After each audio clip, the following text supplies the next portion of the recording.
The suicide rate amongst 15 to 24-year-olds is the highest it's been in a decade and the leading cause of death among young men. So what's driving so many young people to take their own lives? Katie Acheson is the CEO of Youth Action and Johnny Kieran is the lead clinician with Headspace. Thank you both so much for joining me today. Tell me a little bit about the work that you do. So I'm the CEO of Youth Action. That's a peak body for young people and youth services in New South Wales. So I get to talk to young people and the people who work with them every day and find out what issues are going on for them, and then talk to government and decision makers and help them listen to young people directly. I'm a senior clinician at Headspace Bondi Junction.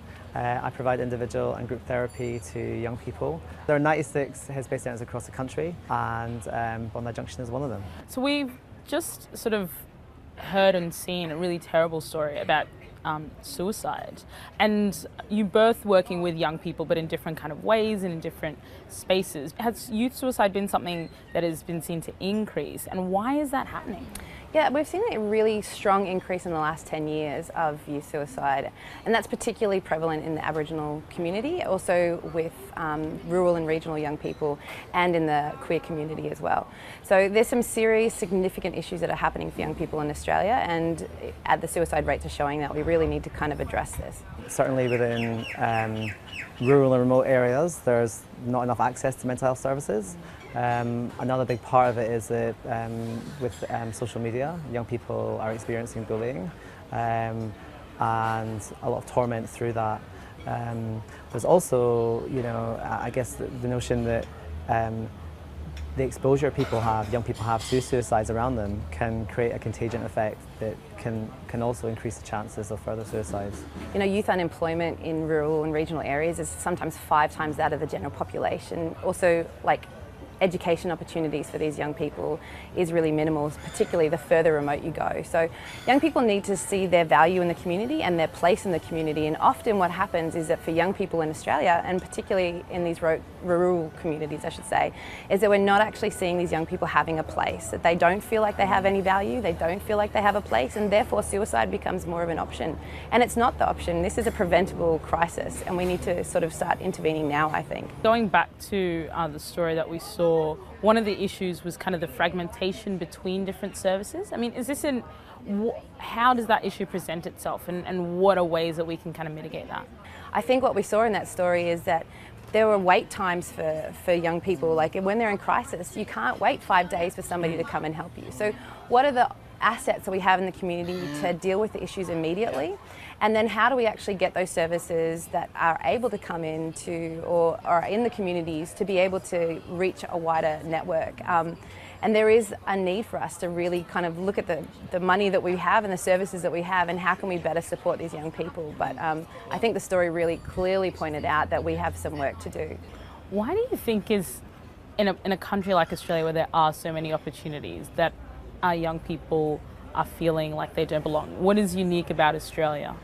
I would say the government space is a really interesting one. Our government doesn't talk about young people. We have an education department, but we don't have a ministry for youth. We don't talk about young people. We talk about pensioners and ageing population. But when was the last time you heard a politician say young people are important or valuable? We don't hear it anymore. We don't have a national voice for young people. There isn't a minister for young people.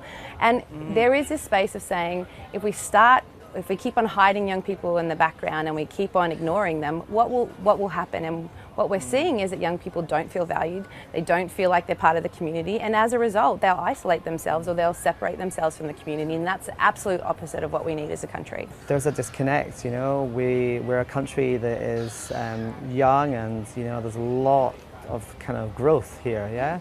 And I think there's also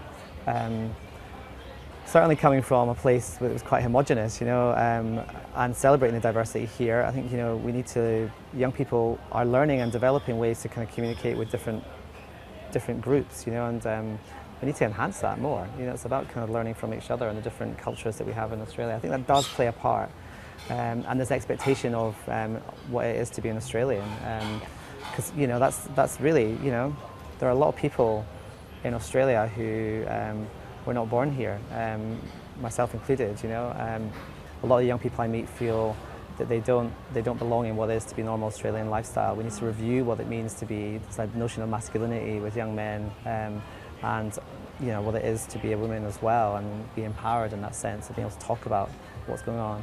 Just to emphasise that need, that if you see someone that you're worried about, and you know, to ask them, are you okay? You know, to kind of observe, ask, and act. What does that acting look like? So acting would be calling someone, you know. So someone says, so you know, a lot of young people will talk about thoughts to end their life, and we need to take that seriously. Some people can misinterpret that as attention seeking. I don't like the term attention seeking. You know, we all need to be attended to in some way, and there are sometimes we're not getting attended to. Now, it doesn't mean we don't take someone seriously. Aboriginal young people are 4 times more likely than other young people to die from suicide. We're at a crisis point right now with this statistic and with young people dying way too early.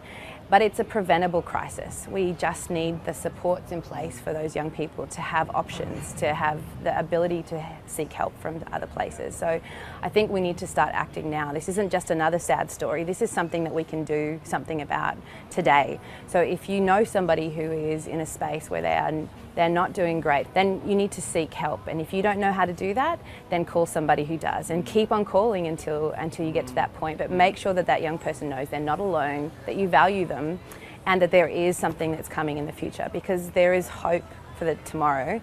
It might not look like it today, but there really is. So just stick with that person and don't give up. Thank you both so much. Thank you.